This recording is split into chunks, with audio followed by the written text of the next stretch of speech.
합니다. 본문을 통해서 이와 같은 제목으로 은혜 나누기를 원합니다. 역주행 솔로몬이라는 제목으로 은혜 나누기를 원합니다. 여러분, 이런 단어가 있습니다. 인기 역주행 혹시 들어보셨습니까?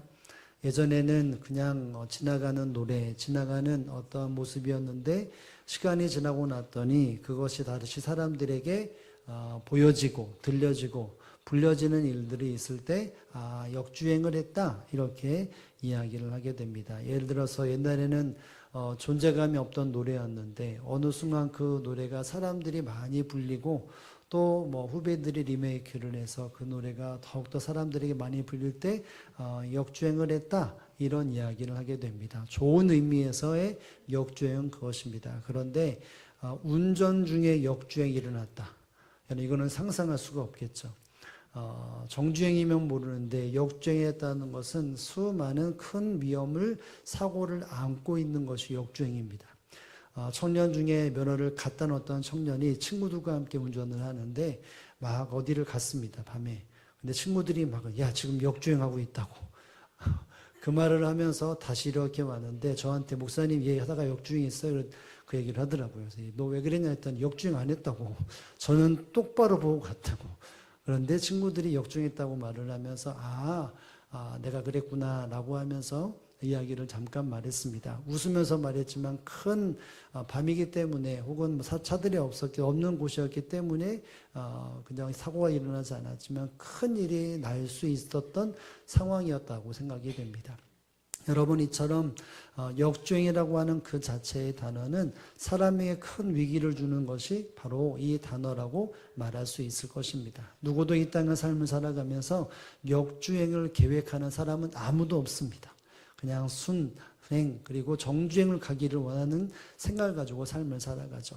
오늘 본문에도 보면 하나님 앞에서 은혜를 누리고 살았던 한 사람이 있습니다. 바로 솔로몬이라고 하는 사람이죠. 여러분이 솔로몬, 우리가 아는 것처럼 솔로몬이 행한 업적은 많이 있습니다. 여러분이 알고 있는 솔로몬이 어떤 일을 행하였을까요? 예루살렘 성전을 건축을 했습니다. 그리고 하나님 앞에 어떤 제물을 드렸죠? 1,000번제를 드리기도 했습니다. 수많은 부분에 사람들의 지혜를 끼치는 성령의 수많은 부분도 기록을 했죠. 그리고 무엇보다도 이스라엘의 입장에서 본다면 이 솔로몬 때의 북극 강국이 되었던 때도 바로 이때입니다. 우리가 읽지 않았지만 열왕기상 10장까지의 말씀에 보면 이 솔로몬이 하나님 앞에 어떠한 삶을 살았고 어떠한 은혜를 누렸는지에 대한 정점을 찍는 것이 이 10장에 계속해서 점점 고조되고 있는 것이 이 열왕기상 10장의 내용입니다. 많은 사람들이 이 솔로몬의 지혜를 듣기 위하여 많은 나라의 사람들이 찾아옵니다. 그냥 오는 것도 아니고 이것저것 보물과 각종 귀한 것을 가지고 예를 바치고 예를 대하여서 이 솔로몬을 대합니다. 그랬더니 결국은 수많은 부를 누리게 되었죠. 지혜도 있었고 부도 있었고 영적인 이스라엘의 자존심인 예루살렘 성전도 건축되어져 이스라엘 모든 사람들이 하나님 앞에 예배하는 일들을 이루었습니다. 그런데 이 11장으로 이제 접어들다 보면 이 정주행했던 손턴 가도를 갔던 이 솔로몬의 전혀 다른 흐름과 길이 주어지는 것을 보게 됩니다. 우리가 한번 4절의 말씀을 한번 읽어보겠습니다. 우리 4절의 말씀을 다 함께 한번 읽어보겠습니다. 시작. 솔로몬의 나이가 많을 때 그의 여인들이 그의 마음이 떨려 다른 신들을 따르게 하였으므로 그의 아버지의 마음과 같이 아니하며 그의 아버는 여호와 앞에 온전하지 못하였으니. 아멘. 여기까지 봅니다. 자, 왕의 마음이, 여러분, 솔로몬의 마음이 그의 아버지 다윗의 마음과 어땠다고요? 같지 아니하였다라고 말합니다. 다윗을 통해서 들었던 수많은 왕으로서의 직무를 감당해야 될 수많은 규범들, 또 가르치는 권멸들, 명령들에 대해서 그 마음이 항상 고정되어졌었는데 그 마음이 이제는 아버지 다윗의 마음과 같지 않았다. 정마음대 마음으로 무너졌다는 것이죠. 그래서 그의 하나님 여호와 앞에 온전하지 못했다라고 말을 합니다. 하나님께로 향했던 마음이 다른 곳으로 움직여가고 하나님 앞에 온전했던 그 모든 삶이 이제는 온전치 못한 삶으로서 물들어갔다 라고 성경은 말하고 있습니다.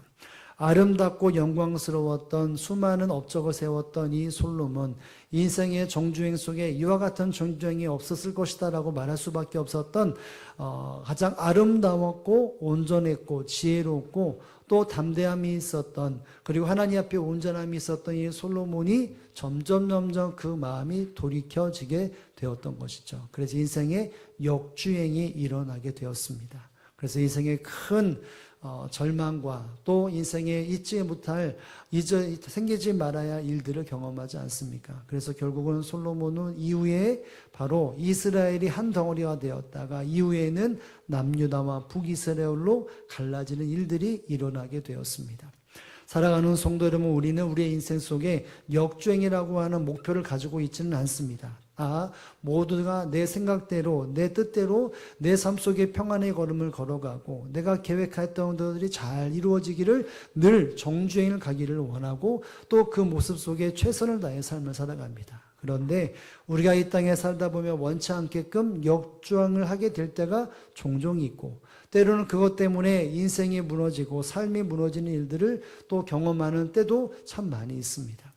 우리가 이 솔로몬을 보면서 우리의 삶을 점검하고, 혹 내가 이 솔로몬을 보며 내게 허락하신 하나님의 은혜 속에 정주행이 아니라 이와 같은 역주행의 모습이 혹 있지 않은지를 우리는 점검해 볼 수 있어야 할 것입니다. 여러분, 따라서 이 솔로몬의 삶의 모습을 잠시 우리가 단편적으로 보면서 우리의 인생을 점검하는 가운데 절대로 역주행이 아니라 정주행의 삶들을 다시 한번 살아가는 저와 여러분의 삶이 되기를 주님의 이름으로 축복합니다.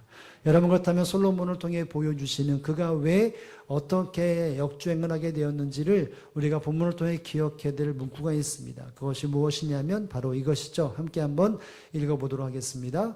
하나님을 사랑하지 않음. 여러분, 솔로몬은 하나님을 사랑하지 않았습니다. 엄밀히 말한다면 사랑을 다른 곳에 두었습니다. 하나님을 향한 사랑의 마음을, 그 사랑의 모든 에너지를 하나님이 아닌 다른 것에 쏟아 부었다는 것이죠. 그래서 결국 하나님을 사랑하지 않았습니다. 못한 게 아니라 아는 것이죠. 우리가 한번 본문을 읽어보는데요, 1절의 말씀을 함께 한번 읽어보겠습니다. 1절입니다.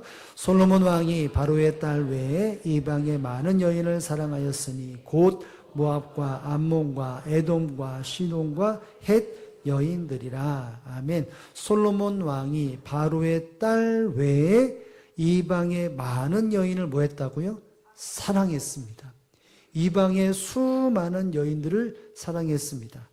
얼마나 많은 여인들을 사랑했으면 여인의 이름이 나오는 것이 아니라 나라가 나옵니다. 뒤에 보면 모압, 암몬, 에돔, 시온, 헷 여인이라 라고 말을 합니다.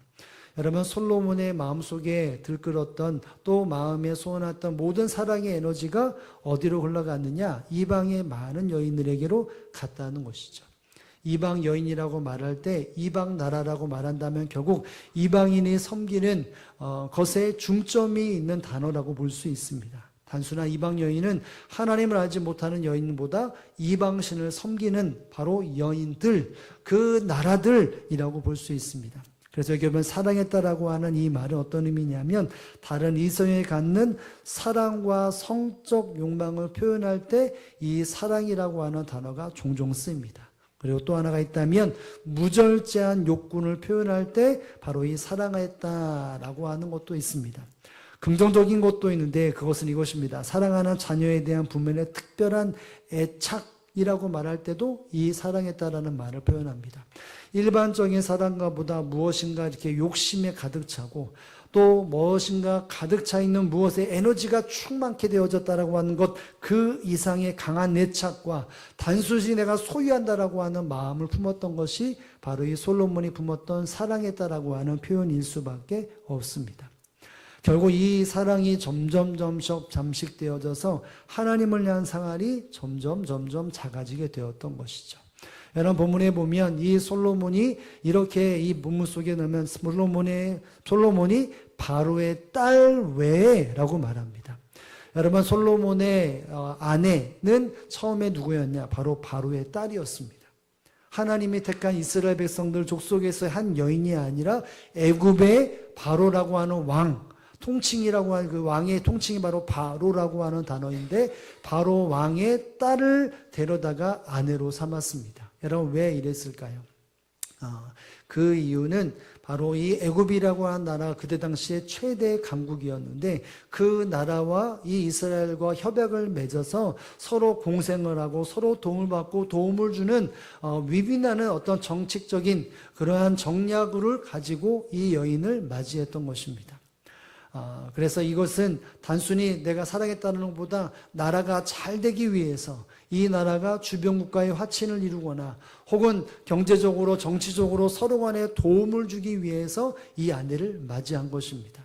여러분 그때 당시에 최대의 강국이었다라고 하는 바로가 이 애굽이 이스라엘과 협약을 했다는 것은 어떤 것일까요? 첫 번째, 이 이스라엘이 강대국이었기 때문에 맺는 것. 두 번째, 불쌍했기 때문에 이 바로의 딸을 주었다. 무엇이었을까요? 강대국이었기 때문이었던 것입니다. 그만큼 솔로몬이 하나님의 은혜에 따라서 정주행을 하고 있었기 때문에 저 나라 이스라엘과 화친을 맺어야겠다 이 마음으로 바로 이 이스라엘과 애굽은 화친을 맺었던 것입니다. 어쩌면 이 솔로몬은 이것을 통해서 나라를 더 굳건하게 하기 위해 했을 수도 있습니다. 실제적으로 이 솔로몬이 통치했을 때 이스라엘 백성들 안에 군사적으로 오면 큰 이점이 있었는데 그것이 무엇이냐면 말이 이스라엘 백성들에 많이 있었습니다. 어떻게 많이 있었을까요? 애굽에서 말을 가져온 것입니다. 그래서 수많은 전쟁에서 많은 이점을 가지고 있었습니다. 그런데 이 바로의 딸을 마음속으로 품고 아내로 맞이하면서 이방 사람과 접하기를 시작을 하고 그러다 보니까 어떻게 펼쳐졌을까요? 많은 이방의 여인들에 대하여 마음을 품게 되었습니다. 성적인 그리고 욕심으로 충동이 가득 넘치는 삶이 바로 이 솔로몬의 삶의 모습이었다는 것을 우리에게 말해주고 있는 것이죠. 그래서 그 사랑이 결국 점점 커지면서 그것이 상대적으로 어떻게 되었을까요? 여러분 본문의 2절에 보면 이 사랑이 어떤 의미가 있는지를 이렇게 설명을 하는데요. 2절의 말씀을 다 함께 한번 읽어봅니다. 여호와께서 일찍이 여러 백성에게 대하여 이스라엘 자손에게 말씀하시기를 너희는 그들도 너희와 서로 통혼하지 하게 말라. 그들이 반드시 너희의 마음을 돌려 그들의 신들을 따르게 하리라 하였으나 솔로몬이 그들을 사랑하였더라. 아멘. 여러분 하나님께서는 분명히 이스라엘 백성들에게 다윗에게 그리고 솔로몬에게 이스라엘 백성들에게 말씀하신 바가 있습니다. 무엇입니까? 너희는 그들과 서로 뭐하지 말라고요? 통혼하지 말고 그리 말미어 그들로 너희와 서로 통혼하지 말게 하라 라고 말합니다. 이방 여인과 통혼하지 마라, 결혼하지 말라는 것이죠. 그냥 이방 여인이 아니라 이방신을 섬기는 여인이라는 것입니다. 그래서 뒷부분에 보면 너희의 마음을 돌려 그들의 신들을 따르게 하리라. 그렇게 서로 통혼하다 보면 어떤 일이 벌어진다고요? 마음이 돌져서 신을 따르게 이방신을 따르게 된다는 것입니다. 하나님을 알지 못하고 하나님을 가까이 하지 않고 등져버리고 있는 수많은 이방의 사람들을 너희가 만나 결혼하면 그 여파로 반드시 마음이 돌이켜져서 그 신들을 따르게 될 것이라. 그렇기 때문에 뭐 하지 말라고요? 이방 여인과 이방 신을 섬기는 이방 여인들과 통혼하지 말아라 라는 것에 대해서 분명히 주지시켰다는 것이죠. 그럼에도 불구하고 솔로몬이 어떻게 했다고요? 마지막 부분에 보면 솔로몬이 그들을 사랑하였다. 여러분 다시 말한다면 이 솔로몬이 그들을 사랑했다는 것은 무엇을 저버렸습니까? 하나님의 말씀을 저버린 것입니다. 더 말한다면 하나님을 사랑하지 않고 하나님의 명령에 순종하지 않고 하나님의 명령의 사랑에 대한 마음을 저버리고 여인들, 이방신을 사랑하는 것을 선택했다는 것입니다. 그래서 결국 이 일들로 인해 어떤 일이 벌어지겠습니까? 여러분 3절에 보면 이와 같이 그의 모습이 이와 같이 된 모습을 보게 되는데 우리 다 함께 한번 읽어봅니다. 시작. 왕은 후궁이 700명이요 첩이 300명이라 그의 여인들이 왕의 마음을 돌아서게 하였더라. 아멘. 후궁이 몇 명입니까? 700명입니다. 첩이 몇 명입니까? 300명입니다. 도합 1000명. 그러면 솔로몬이 하루에 한 여인을 만난다고 만나면 몇 년 걸릴까요? 그렇죠. 약 3년 남짓이 걸립니다. 예. 이건 말도 안 되죠. 아마도 지나다니는 사람이 저 사람이 훅인지 첩인지 몰랐을 것입니다. 그냥 옷을 보고 알았을 것입니다. 아, 저 사람은 첩이구나. 저 사람은 훅이나 1000명이 되는 사람을 어떻게 만나겠어요? 물론 소수는 알 수 있겠지만 그러나 수많은 사람들을 정확히 알 수 없을 정도였죠. 그런데 더 분명한 것은 이렇게 말합니다. 그 여인들이 왕의 마음을 어떻게 했다고요? 돌아서게 했다. 그의 가는 길을 역주행하게 만들었다는 것입니다. 그 여인들이 그냥 여인이 아니라 이방신을 섬기는 여인들, 하나님을 향하여 가는 정주행 속에 같이 동참하는 것이 아니라 그 마음을 돌아서게 하는 여인들이었다는 것이죠. 바로의 딸이나 수많은 이방 나라 여인들, 그들을 사랑했다라고 하는 그 사랑의 마음이 욕심과 하나님의 말씀을 저버리고 하나님을 사랑하지 않고 여인들을 사랑했기에, 이방신들을 사랑하는 여인들을 사랑했기 때문에 결국 그의 인생에 어떤 일이 벌어졌습니까? 역주행이 일어나게 된 것입니다. 사랑하는 성도 여러분, 하나님의 사람들에게 주어진 하나님의 마음은 정주행입니다. 모든 것 속에 그 길을 쭉 가도록 만드신 것이 하나님의 섭리고 계획입니다. 그 일들은 하나님을 사랑할 때 주어지는 바로 하나님의 은혜이죠. 그런데 하나님을 앞에서 이방의 하나님을 알지 못하고 하나님의 아닌 유상신을 섬기는 사람들과 짝하고 결혼을 통해서 겨우 그 모든 정주행이 뭐로 바뀌었습니까? 역주행으로 바뀌었습니다. 인생에 점점 높아지고 하나님의 영광스러운 자리에 그와 같은 삶을 살다가 조금씩 역주행으로 반대의 길을 가게 되었습니다. 처음은 작은 것이었을 것입니다. 내가 저 애굽의 딸과 결혼을 하면 이 나라를 더욱더 온전하게 지키고 서로 윈윈하는 그와 같은 모습으로 우리의 신앙도 하나님을 향한 사랑과 마음도 이스라엘 다 통치할 것이라고 생각이 되었지만 그것이 물꼬를 트는 일이 되어져서 수많은 우상을 섬기는 여인들을 마음속에 품고 있다가 어느 순간 하나님을 향한 사랑과 마음이 돌이켜져서 세상을 향하여 그 모든 에너지가 쏟아붓게 되어져서 그는 돌이킬 수 없는 역주행의 삶을 살았던 것이 솔로몬의 마음이라는 것을 알아야 합니다. 삶이라는 것을 알아야 합니다. 사랑하는 성도 여러분, 솔로몬이 처음부터 그랬을까요? 아니었습니다.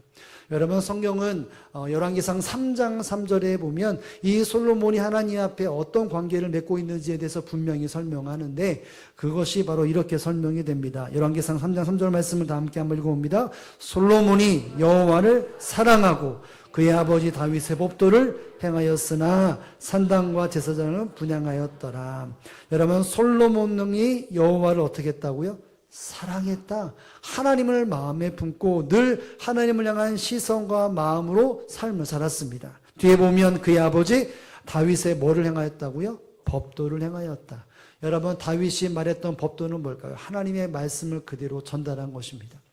너는 너의 아버지 하나님을 알고 내게 주어진 일에 힘쓰라. 여러분, 다윗이 마지막 순간에 솔로몬에게 한 말이 그 말입니다. 너는 너의 아버지 그 신앙의 모습을 보고 그 길로 가라, 따르라고 말했던 것이 다윗이 솔로몬에게 마지막 남긴 말입니다. 즉, 이 솔로몬은 늘 하나님의 말씀 가운데 날마다 아침마다 주의 말씀을 읊조리며 삶을 살았습니다. 그 말씀에 빗대어 하나님께 묻고 그의 인생의 모든 정치의 여정과 삶의 여정을 하나님의 말씀에 순종하는 모습을 최우선으로 삶을 살았습니다. 그것을 이 솔로몬에게 남겼죠. 근데 솔로몬은 그 모든 것을 다 따랐습니다. 하나님을 사랑하고 그의 아버지 신앙의 믿음을 걸어갔던 이 다윗이 말했던 법도 하나님의 말씀을 그대로 행하는 삶을 살았습니다. 여러분, 그렇기 때문에 정주행을 할 수 있었죠.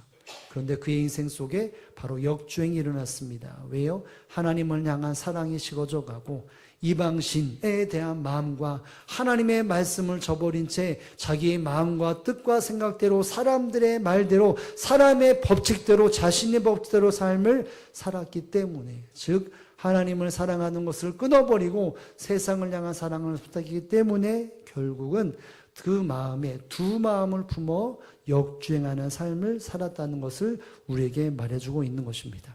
사랑하는 성도 여러분, 하나님을 향한 사랑에 충만하고 말씀에 순종하는 삶을 살면은 하나님 반드시 정주행의 삶을 활짝 열어주십니다. 그런데 하나님을 향한 사랑을 잃어버리고 세상을 향한 나가는 그 삶 속에 반드시 역주행하는 삶이 펼쳐지게 되어 있습니다. 엄밀히 말한다면 하나님의 마음을 갖고 있다가 세상의 마음이 조금씩 차는 그 상황이 되는 순간에 어느 순간 바로 정주행이 멈춰버리고 역수행이 일어난다는 것을 알아야 합니다. 결국은 그 마음을 품지 말았어야 하는 것이죠. 하나님만을 사랑하고 하나님의 말씀에 기준된 삶을 살아야 정주행에 갈 수 있는데 어느 순간 두 마음이 품게 되어지고 어느 순간 상대적으로 세상을 향한 마음이 더 커져가다 보니까 결국은 정주행이 멈춰버리고 마는 것이 바로 성도들의 모습이고 이 성경에 나와 있는 하나님의 사람들의 모습이라는 것을 볼 수 있어야 합니다. 사랑하는 성도는 우리는 하나님 앞에 하나님만을 사랑할 수 있기를 주님의 이름으로 축복합니다. 하나님의 소원과 하나님의 이 애절한 마음을 가지고 어떠한 순간이라도 하나님의 마음만을 품고 하나님만을 주님만을 사랑하는 저와 여러분이 되어지기를 주님의 이름으로 축복합니다. 그런데 성경에는 수많은 사람들이 이 마음을 끝까지 붙잡지 못한 사람들이 너무나 많이 있습니다. 적당이라고 하는 말과 함께 두 마음을 품고 살았던 사람들이 이스라엘 사람들이었고 또 예수님 앞에 보였던 모든 사람들이 이 마음속에 날마다 고민하며 삶을 살았던 것이죠. 우리가 아는 것처럼 여러분 예수님께서 하시는 말씀이 무엇입니까? 여러분 마태복음 6장 24절에 보면 한 사람은 절대로 두 주인을 섬길 수 없다. 이 말을 분명히 예수님은 말씀하셨습니다. 이전에 수많은 삶의 역사에 보였던 사람들 그리고 그것을 답습하고 있는 모든 사람들에게 다시 한번 일깨워주는 내용이죠. 우리 마태복음 6장 24절의 말씀을 다 함께 한번 읽어보겠습니다. 시작. 한 사람이 두 주인을 섬기지 못할 것이니 혹 이를 미워하고 저를 사랑하거나 혹 이를 중히 여기고 저를 경히 여김이라. 너희가 하나님과 재물을 겸하여 섬기지 못하니라. 아멘. 한 사람은 두 주인을 섬길 수 없다는 것입니다. 내가 누군가를 사랑하면 그 사랑은 단회적이기 때문에 누군가를 사랑할 수 없게 되는 것이죠. 내가 누군가를 무겁게 존경하거나 이것에 존경하는 마음이 있으면 상대적으로 그 반대편에 대한 사람은 존경하는 마음이 없고 가벼워질 수밖에 없는 것입니다. 그래서 예수님이 말씀하지 않습니까? 두 하나님과 재물을 섬하여 섬길 수 없다. 여러분 왜 이렇게 말할까요? 수많은 사람들을 하나님을 사랑한다라고 말하면서 마음 한구 쪽에서는 물질을 사랑하는 사람들이 많이 있었던 것이죠. 하나님을 섬긴다라고 말하면서 물질이 삶의 중심이 되었던 사람들이 많이 있었던 것입니다. 나는 하나님을 사랑하고 하나님을 섬깁니다. 마음 한구석에서는 물질로 인해서 하나님을 사랑하지 못하고 온전히 섬기지 못하는 모습이 있음에도 불구하고 나는 하나님을 사랑합니다. 이렇게 말하는 사람들이 많이 있었다는 것입니다. 그래서 만약 그것은 아니라는 것입니다. 하나님을 향한 사랑은 오직 하나님께만 향하고 있게 되어 있고 그것이 물질을 내려놓고 하나님을 사랑할 때 이것이 온전한 사랑이라는 것을 예수님은 가르쳐 주고 계시는 것입니다. 사랑하는 성도들 우리가 그렇기 때문에 예수님 뭐라고 말씀하시는 그 대화 속에 우리가 기억할 것이 있습니다. 어떤 부자 관한 청년이 예수님 앞에서 묻지 않습니까? 어떻게 하면 영생을 얻으리까? 라고 물어볼 때 예수님 뭐라고 말씀하시죠? 말씀에 순종해라. 십계명을 지켜라. 내가 다 지켰습니다. 라고 말하는데 예수님 뭐라고 말합니까? 너의 재물을 팔아다 가난한 사람들에게 나누어 주어라. 라고 말할 때 그는 머리를 그적이면서 그 앞에 주님을 따르거나 영생을 취하는 일들에 대해서 뒤로 돌아가게 되었습니다. 여러분 결국 그는 하나님을 사랑하는 마음으로 말씀을 지킨다고 볼 수 있었지만 결국은 그것이 삶 속에서의 사랑이 하나님을 향한 사랑이 아니라 물질에 대한 사랑이 같이 있다 보니 하나님께서 말씀을 통해 깨닫게 하시고 명령하시는 주변의 사람들을 돌보고 사랑하라고 하는 그 마음을 온전히 품지 못했습니다. 한마디로 말하면 바로 물질에 대한 사랑이 그 마음속에 있기에 상대적으로 하나님을 향한 주님에 대한 사랑이 식어져 버리고 약해져 볼 수밖에 없었습니다. 그래서 열정적인 순간에 하나님을 향한 사랑을 포기하고 물질의 사랑을 선택했다는 것을 말하지 않습니까? 사랑하는 이것은 단순히 물질뿐만이 아니라 저마다 예수님을 따르고 하나님을 사랑할 때 물질에 두었던 그 하나님보다, 하나님을 사랑보다 사람을 혹은 내 자신을 혹은 내가 생각하는 지식과 경험과 권력이 바로 그 모든 것에 해당될 수가 있는 것입니다. 그것을 품으면, 그것 때문에 하나님 말씀에 순종하지 않고 그것 때문에 넘어지면 결국은 역주행의 인생이 펼쳐질 수밖에 없는 것입니다. 그래서 이 가르침에 따라 수많은 사람들은 이것을 중심을 향해 살려고 애를 썼습니다. 요한 사도는 이 가르침에 따라 삶을 살았고 또 사랑하시는, 사랑되시는 그 하나님에 대한 마음을 품고 성도들에게 이와 같은 말도 남겼습니다. 요한일서 2장 15절 말씀을 함께 읽어봅니다. 이 세상이나 세상에 있는 것들을 사랑하지 말라. 누구든지 세상을 사랑하면 아버지의 사랑이 그 안에 있지 아니하니. 아멘. 세상이나 세상에 있는 모든 것들을 뭐 하지 말라고요? 사랑하지 말아라. 세상에 있는 것들에 대하여 내가 볼 수 있고 그것을 취할 수 있지만 그것에 욕심을 담고 그것을 소유에 집착하는 것, 그 사랑이라고 하는 대상이 절대로 되지 말아야 한다는 것입니다. 왜냐하면 그렇게 되면 누구든지 세상을 사랑하면 누구의 사랑이 그 안에 없다고요? 아버지의 사랑이, 하나님에 대한 사랑이 그 안에 있지 않다라고 말합니다. 세상을 향한 사랑이 그 모든 삶을 잠식되어 버린 채 인생에 하나님을 사랑하고 그 사랑에 덧입혀 정주행하는 삶이 반드시 멈춰버리고 세상을 향하는 역주행이 바로 이루어진다는 것을 이렇게 설명을 하고 있습니다.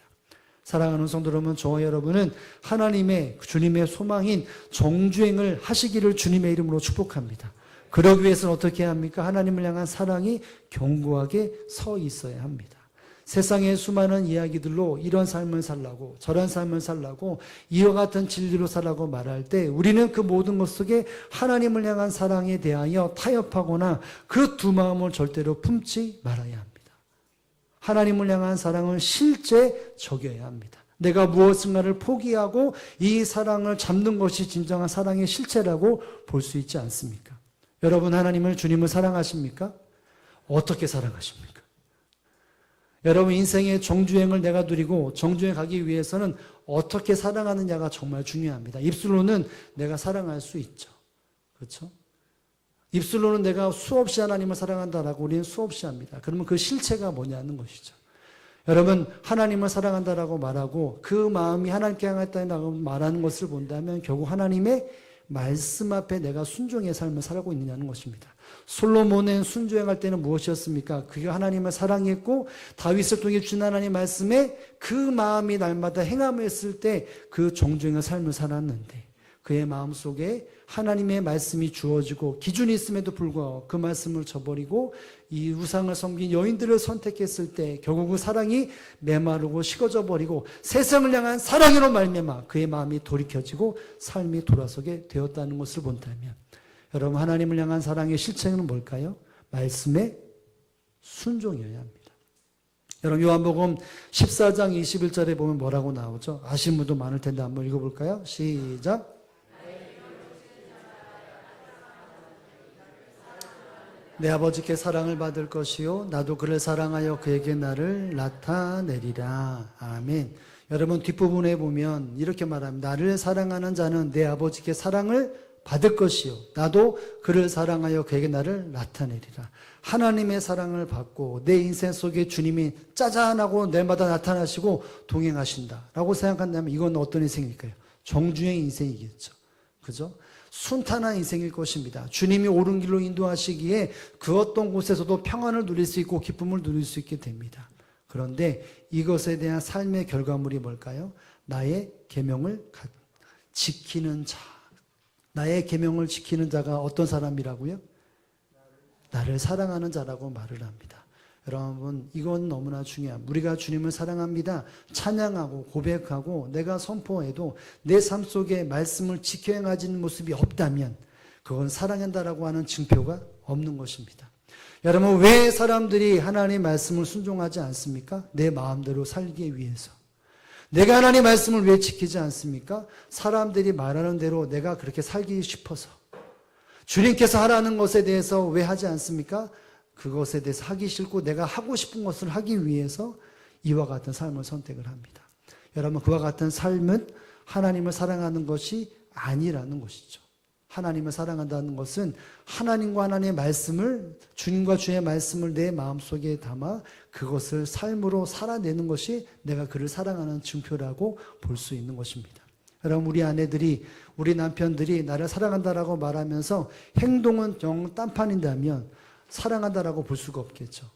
그것이 행동으로 삶으로 드러났기 때문에 함께 손잡고 살고 함께 자녀 낳고 사는 것 아니겠습니까?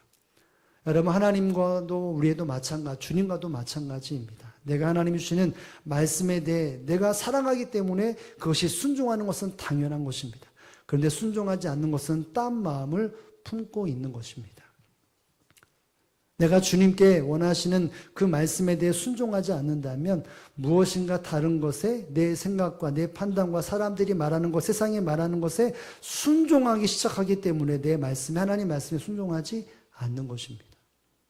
여러분, 우리가 하나님 앞에 역주행해 놓은 건 상상도 하기 싫지만 그러나 이렇게 봐야 합니다. 내가 말씀에 순종하지 않고 내 마음과 판단과 사람들의 생각대로 내가 삶을 살아가면 내 모든 것 속에 말씀이 멈춰버리고 하나님의 사랑이 끊어버린 채 세상을 향하여 나가기 때문에 결국 인생의 역주행이 일어나고 있다는 사실들을 체크할 수 있어야 합니다.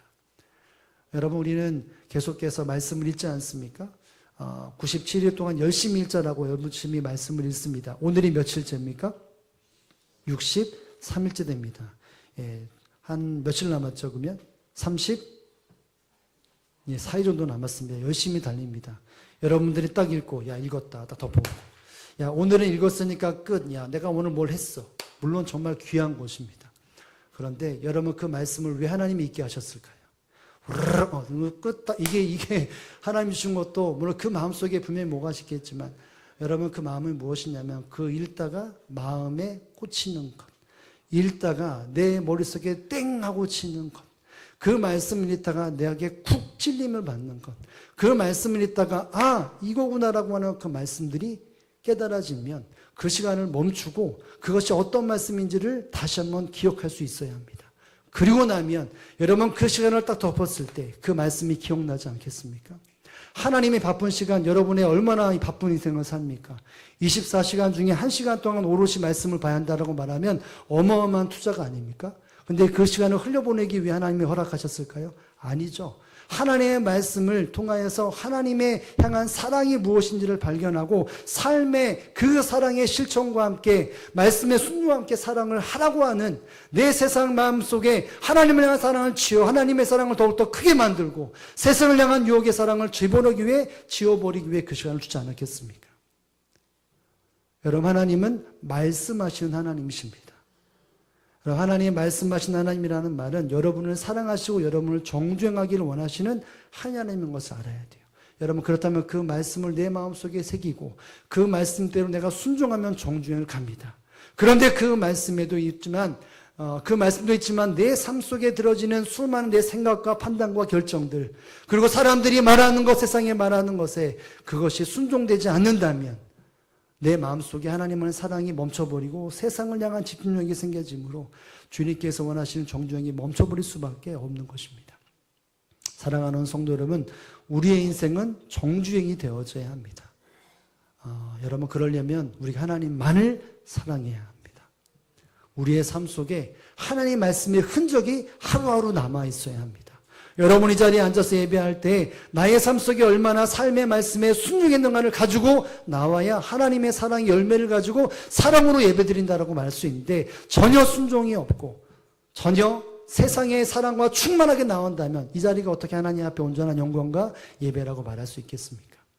하나님은 정주행으로 우리를 이끌어 가십니다. 그때 나의 삶의 흔적 속에 날마다 수많은 이야기가 들릴 수 있지만 그 이야기 속에 오직 주의 말씀이 기준되어져서 내가 견눈질할 수 있습니다. 그러나 나의 인생의 발걸음과 시선은 오직 하나님께 향해야 합니다. 하나님만을 사랑하고 내 마음이 하나님만의 말씀만 그 모든 시선이 있을 때 우리의 인생에 온전한 정주행이 있다는 사실들을 기억하며 오늘 다시 한번 말씀을 통해 내 자신을 점검함을 통해 이 한 주간 수많은 환경 속에 역주행의 유혹이 있다 할지라도 그 유혹을 저버리고 오직 하나님께만 사랑을, 하나님께만 내 마음을 드리고 무엇보다도 그 모든 것 속에 말씀에 순종함으로 이와 같은 삶을 사시는 저와 여러분의 삶이 되어지기를 주님의 이름으로 축복을 드립니다.